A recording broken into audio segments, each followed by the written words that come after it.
नमस्कार, आप देख रहे हैं प्राइम टाइम। मैं हूं नगमा। यूक्रेन पर रूस के आक्रमण को 23 दिन गुजर गए हैं और इस बीच यूक्रेन के कई शहरों और कस्बों पर रूस के हमले लगातार जारी हैं।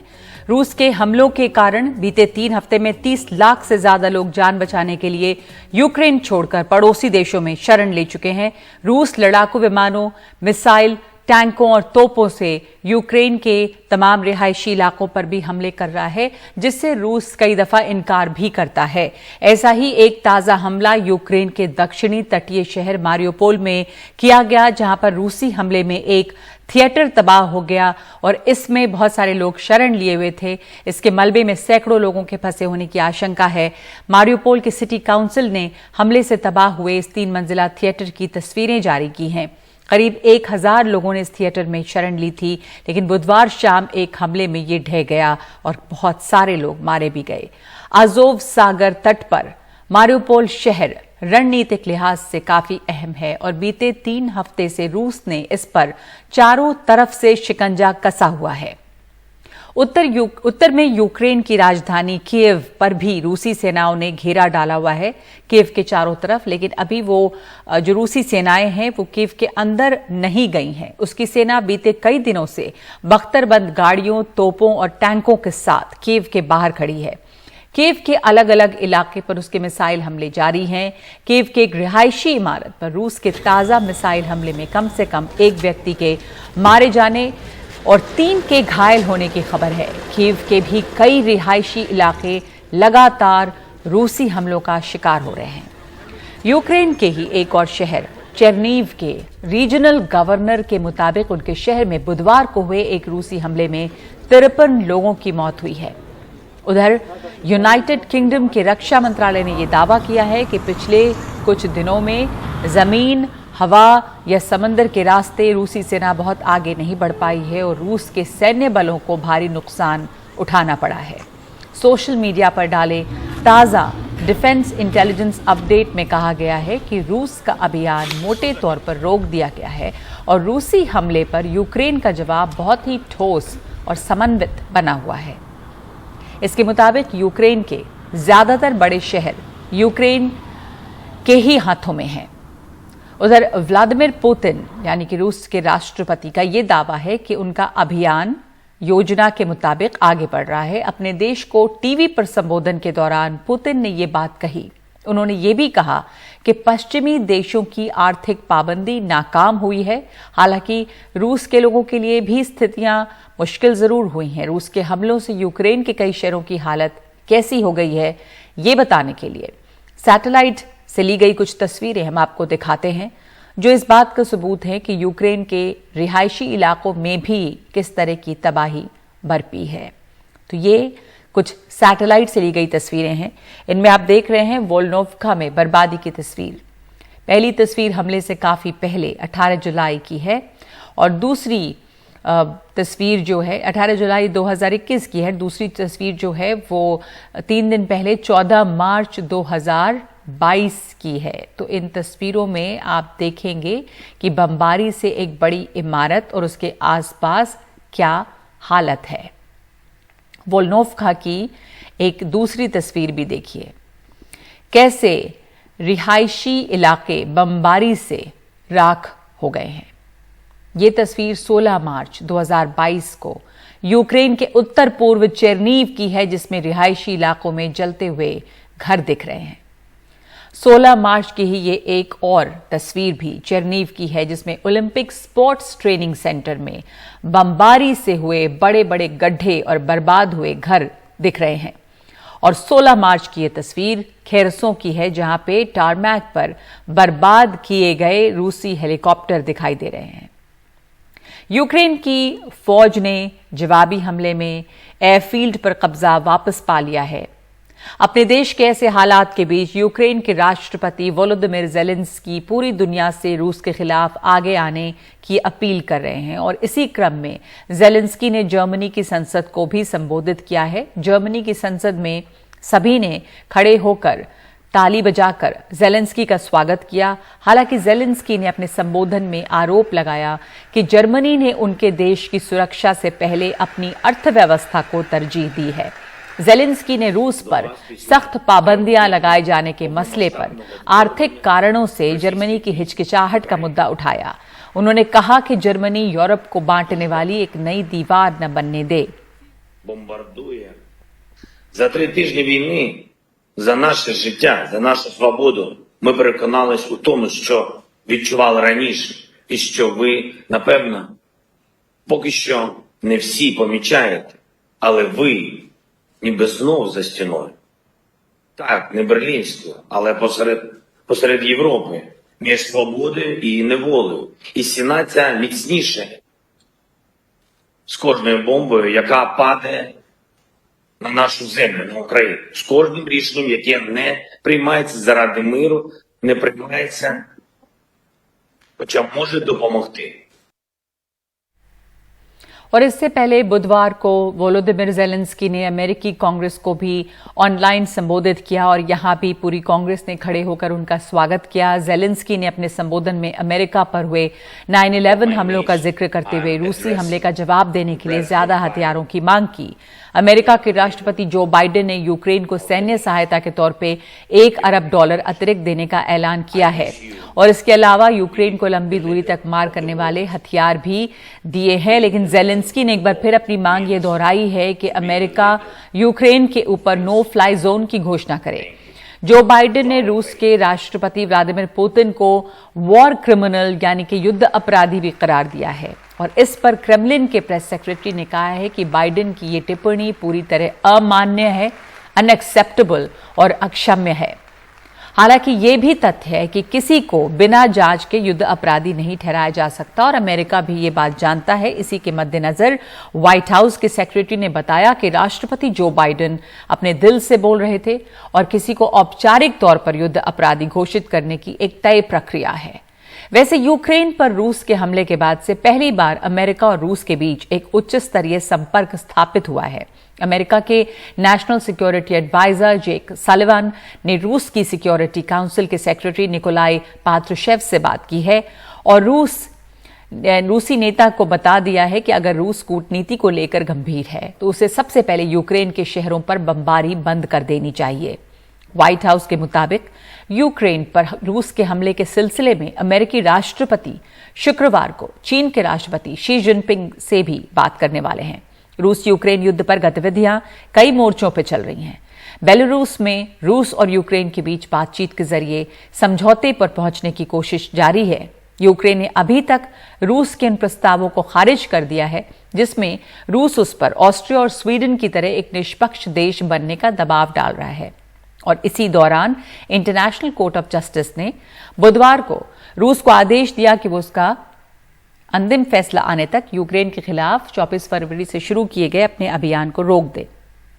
कोर्ट ने अपने आदेश में कहा कि वो रूस की ताकत के इस्तेमाल से बहुत चिंतित है। यूक्रेन रूस के खिलाफ अंतर्राष्ट्रीय कोर्ट में गया है। यूक्रेन ने रूस पर आरोप लगाया है कि वो उसके डोनेट्स्क और लुगान्स्क इलाकों में कथित नरसंहार के झूठे आरोप लगाकर यूक्रेन के खिलाफ अपने युद्ध को सही साबित करने की कोशिश कर रहा है, जो कि बिल्कुल गलत है। यूक्रेन का कहना है कि रूस को हर हाल में रोका जाना चाहिए और अंतर्राष्ट्रीय कोर्ट को इसमें अपनी भूमिका निभानी चाहिए। उधर रूस ने अंतर्राष्ट्रीय कोर्ट में अपने लिखित जवाबों में कहा है कि इस मामले में अंतर्राष्ट्रीय कोर्ट का क्षेत्राधिकार नहीं है क्योंकि यूक्रेन की अपील 1948 के जेनोसाइड कन्वेंशन से बाहर है। रूस ने ताकत के इस्तेमाल को यह कहकर ठुकरा दिया कि वो अपनी रक्षा के लिए काम कर रहा है। उधर अंतर्राष्ट्रीय कोर्ट का कहना है कि यह मामला उसके क्षेत्राधिकार में है, क्योंकि यूक्रेन में नरसंहार के रूस के आरोपों के समर्थन में उसके पास कोई सबूत नहीं। अंतर्राष्ट्रीय कोर्ट में भारत के जज जस्टिस दलबीर भंडारी ने भी रूस के खिलाफ अपना वोट दिया है, लेकिन उनके इस वोट का भारत सरकार के घोषित रुख से कोई ताल्लुक नहीं। वैसे यूक्रेन पर रूस के हमले के बीच भारत की भूमिका पर भी पूरी दुनिया की निगाहें हैं। इस जियोपॉलिटिक्स में भारत का भी एक बड़ा रोल है। रूस भारत का पुराना और भरोसेमंद साथी रहा है, और उधर बदलते परिवेश में पिछले कुछ सालों में अमेरिका भी भारत का काफी करीबी साथी बनकर उभरा है। ऐसे में अमेरिका इस मुद्दे पर भारत को अपने साथ करने की पुरजोर कोशिश में है। व्हाइट हाउस की प्रेस सेक्रेटरी जेन साकी के मुताबिक अमेरिका की नेशनल सिक्योरिटी टीम के नेताओं को अपने साथ करीब से काम करने और पुतिन के खिलाफ खड़े होने के लिए उत्साहित करने की दिशा में काम कर रही है। लेकिन व्हाइट हाउस की प्रेस सेक्रेटरी ने कहा कि भारत को यह सोचना होगा कि जब इतिहास लिखा जाएगा तो वह ऐसे समय में कहां खड़ा दिखना चाहेगा। यहां यह ध्यान देना जरूरी है कि भारत ने यूक्रेन पर रूस के हमले का समर्थन नहीं किया है, और भारत लगातार इस मामले से जुड़े सभी पक्षों से बातचीत से विवाद और मतभेद हल करने की अपील कर रहा है। लेकिन साथ ही भारत संयुक्त राष्ट्र में रूस के खिलाफ सभी प्रस्तावों पर मतदान से गैर हाजिर रहा है। इस बीच व्हाइट हाउस ने यह भी कहा कि अगर भारत रूस की ओर से कच्चा तेल रियायती दरों पर खरीदता है तो इसे अमेरिकी पाबंदियों का उल्लंघन नहीं माना जाएगा। इस मसले पर जब भारत में विदेश मंत्रालय के प्रवक्ता ने सवाल किया गया तो उन्होंने कहा कि सरकार दुनिया के एनर्जी मार्केट में सभी संभावनाओं का पता लगा रही है, और रूस भारत को ऊर्जा का बड़ा सप्लायर नहीं रहा है। All aware, India does import most of its oil requirements, so it's met by imports. So we are always exploring all possibilities in global energy markets because of this situation that we face of importing our oil requirement. I don't think Russia has been a major supplier. But as regards the specific query, I think it was the implicit in both of them of imports of energy from Russia. Let me just highlight that a number of countries are doing so, especially in Europe. And for the moment, I'll leave it at that. As I said, we are always exploring possibilities in global energy markets. इस युद्ध के बीच Ukraine के लिए एक और चिंता की बात यह थी कि उसका बिजली का ग्रिड रूस से जुड़ा हुआ था, लेकिन यूरोपियन देशों के इंजीनियरों ने इसका हल निकाल लिया है। उन्हें यूक्रेन और मोल्डोवा के इलेक्ट्रिसिटी ग्रिड को कामयाबी के साथ रूस के ग्रिड से अलग कर यूरोप के इलेक्ट्रिसिटी ग्रिड से जोड़ दिया गया है। इससे यूक्रेन में बिजली की व्यवस्था को युद्ध के बावजूद बनाए रखने में मदद मिलेगी, और उसके पड़ोसी मोल्डोवा की भी किसी संकट की स्थिति में बिजली मिलती रहेगी। तो प्राइम टाइम में इस वक्त हम एक ब्रेक के लिए रुक रहे हैं।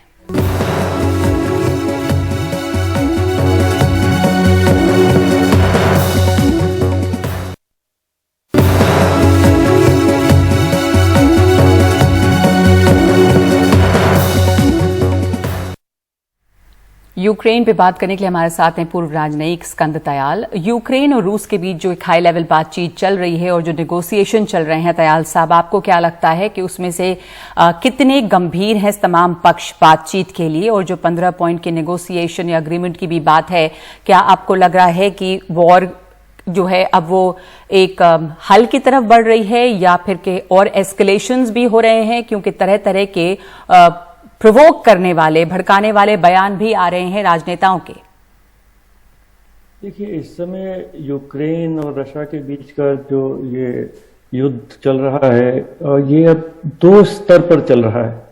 एक, अमेरिका और नाटो का रशिया के साथ क्या उनके डिफरेंसेस हैं, क्या उनका इश्यूज हैं, और दूसरा यूक्रेन और रशिया, क्योंकि यूक्रेन इसमें सबसे ज्यादा फ्रंट लाइन पर है, फायरिंग लाइन पर है। जिस तरह के बयान, जैसे प्रेसिडेंट बाइडेन ने कहा कि ये वार क्राइम्स क्रिमिनल हैं, प्रेसिडेंट पुतिन, तो रशिया और अमेरिका के बीच के संबंध इस समय बहुत खराब हो चुके हैं, और नाटो और अमेरिका अब बहुत दूर का सोच रहे हैं कि रशिया की नीयत अच्छी नहीं है, और एक द्वितीय कोल्ड वॉर शायद यूरोप में शुरू हो गई है। ये एक अपनी जगह है, पर इस समय जो बातचीत चल रही है यूक्रेन और रशिया के बीच में, वो उसमें कोई तीसरी पार्टी नहीं है, और रशिया के कुछ इस तरह वक्तव्य आ रहे हैं कि पहले उनका जो डिमांड्स थी शायद उसमें वो थोड़ा कमी एक्सेप्ट करने के लिए तैयार है। और प्रेसिडेंट जेलेंस्की यूक्रेन के, उन्होंने भी कहा है कि नाटो में यूक्रेन का आना संभव नहीं है, तो उस पर वो विचार कर सकते हैं। तो जो मूल द्वंद्व था यूक्रेन और रशिया के बीच में, वो नाटो के लिए था कि यूक्रेन नाटो का मेंबर ना बने। उस पर यूक्रेन अब कुछ कंसेशन करने के लिए तैयार है। दूसरी चीज है कि इस समय यथास्थिति है कि क्रीमिया रशिया के कब्जे में है और जो डोनबास एरिया है उसमें 2 रिपब्लिक्स रशिया ने इंडिपेंडेंट रिकॉग्नाइज कर ली है। तो उस पर क्या फैसला होगा, और अब सब कुछ युद्ध किस रास्ते पर जाता है रशिया के ऊपर इस तरह निर्भर है कि रशिया ने, देखिए, अभी जो बड़े बड़े शहर है कीव वगैरह पे हमला नहीं किया है। रशिया यूक्रेन को खत्म नहीं करना चाहता, यूक्रेन वासियों को खत्म नहीं करना चाहता। रशिया की अपनी सिक्योरिटी इश्यूज हैं, वो उनको करना चाहता है कि सिक्योरिटी रशिया की आगे कभी खतरे में ना पड़े। तो इस पर न्यूट्रल यूक्रेन होगा, ईयू का मेंबर यूक्रेन हो सकता है जैसे स्वीडन है या ऑस्ट्रिया है। तो कई रास्ते हैं जो निकल सकते हैं, पर ये यूक्रेन के राष्ट्रपति और यूक्रेन की लीडरशिप के ऊपर बहुत अधिक निर्भर है कि वो नेटो और अमेरिका पर अभी विश्वास करते रहेंगे, क्योंकि ये बड़ा क्लियर है। प्रेसिडेंट जेलेंस्की ने बार बार कहा है कि उन्हें नो फ्लाई जोन चाहिए। वो प्रेसिडेंट बाइडेन बिल्कुल सही कह रहे हैं कि अगर नो फ्लाई जोन नाटो करता है तो शायद तृतीय विश्व युद्ध की स्थिति आ जाएगी। तो प्रेसिडेंट जेलेंस्की को ये समझ लेना चाहिए कि इस समय मॉरल सपोर्ट, कुछ आर्मामेंट्स वगैरह तो देंगे अमेरिका और नाटो, पर इससे अधिक वो कुछ नहीं करेंगे। और यूक्रेन को अपना कोई रास्ता रशिया के साथ ऐसा तलाश करना पड़ेगा कि उनका अस्तित्व खत्म ना हो जाए। जी, और भारत की जहां तक बात है तो भारत और रूस के बीच जो ऑयल डील हुई है वो पहले भी थी और भारत ने इसमें काफी परिपक्वता दिखाई है कि उसका क्या संबंध होगा रूस के साथ में। अमेरिका ने भी ये साफ कहा है कि वो प्रतिबंधों के दायरे में इस चीज को नहीं ले सकता। और लेकिन ये देखना होगा कि जब इतिहास दिखा जाएगा तो भारत किसोर खड़ा है इतिहास के। लेकिन अगर आप ये देखें तो अमेरिका खुद किसोर खड़ा है, क्योंकि अमेरिका ने भी बहुत सारी चीजों पर प्रतिबंध लगाए हैं लेकिन यूरेनियम एक्सपोर्ट पर प्रतिबंध नहीं लगाए हैं। जर्मनी खुद चीजें खरीद रहा है यहाँ यूक्रेन से, और यूरोप के लिए तो बहुत बड़ा संकट है अगर ये ऐसा वहां से खरीद बंद कर दें तो।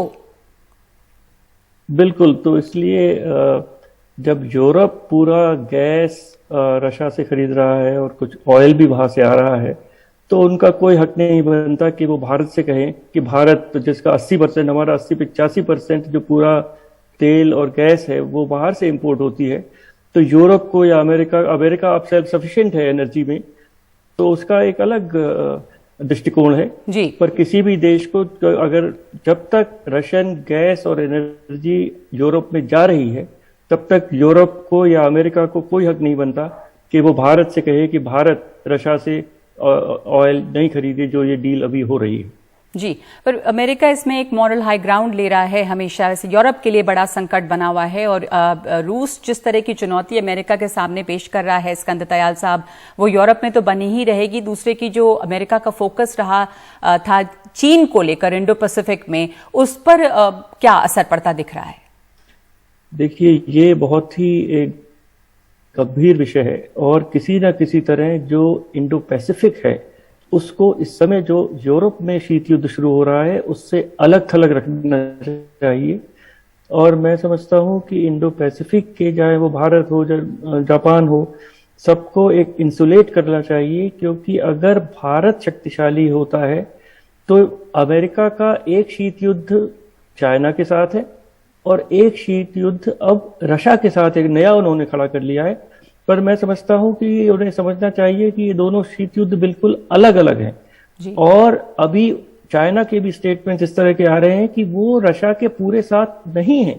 चाइना से बार बार स्टेटमेंट्स ये आ रहे हैं कि टेरिटोरियल इंटीग्रिटी, सॉवरेनिटी का सब देश पालन करे, यूएन चार्टर का सब देश पालन करे, जो रूस के लिए एक संकेत है कि उनके जो मित्र हैं, चाहे वो भारत हो, चाहे वो चीन हो, और भी देश हो, उनको बहुत मुश्किल हो रहा है रशिया के साथ खड़ा रहना और जल्दी से जल्दी वो इस समस्या का कोई निपटारा निकाले नहीं तो बहुत एक दूरगामी प्रभाव पूरी दुनिया की जियो स्ट्रेटेजिक सिचुएशन पर पड़ेंगे और उसका कुछ प्रभाव भारत पर भी पड़ेगा। पर मैं समझता हूं कि अभी तक जिस तरह से भारत ने अपनी जो पोजीशन है, अपने जो वोट है, चाहे वो यूएन सिक्योरिटी काउंसिल में हो, चाहे ह्यूमन राइट्स काउंसिल में हो, वियना में हो, उनको अच्छी तरह से समझाया है। और हमारे जो मित्र देश हैं, अमेरिका, जापान, ऑस्ट्रेलिया, उनके भी जितने स्टेटमेंट्स आप देखें, उन्होंने भारत को क्रिटिसाइज नहीं किया है और दर्शाया है कि वो भारत की जो कंपल्शंस है, भारत की जो हिस्ट्री है, भारत का जो रशिया से जो संबंध है, उनका वो सम्मान करते हैं। और मैं समझता हूं कि यही स्थिति बनी रहेगी।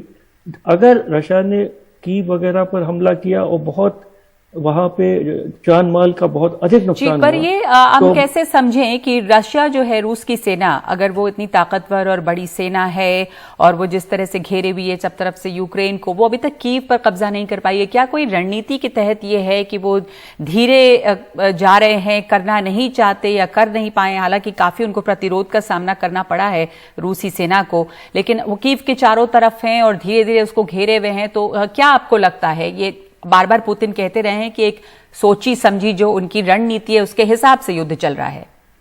मैं समझता हूं कि राष्ट्रपति पुतिन का कहना सही है कि एक रणनीति के हिसाब से ये चल रहा है। रशिया और यूक्रेन, देखिए 20-30 साल पहले तो एक ही देश था। तो रशिया ये नहीं चाहेगा कि यूक्रेन के बिल्कुल खत्म कर दे, यूक्रेन को, यूक्रेन के वासियों को बिल्कुल खत्म कर दे। पर वो उसकी जो अपनी डिमांड्स है वो बड़ा क्लियर उन्होंने, राष्ट्रपति पुतिन ने बताया है। तो वो एक सीज की स्थिति पैदा करना चाहते हैं, दबाव डालना चाहते हैं यूक्रेन की लीडरशिप पर कि वो नाटो और अमेरिका पर ज्यादा भरोसा न करें और रशिया के साथ कोई समझौता कर लें जिससे उनका अस्तित्व बना रहे, उनकी प्रॉस्पेरिटी बनी रहे और शायद वो यूरोपियन यूनियन का मेंबर भी बनने के लिए उनको छोड़ दे।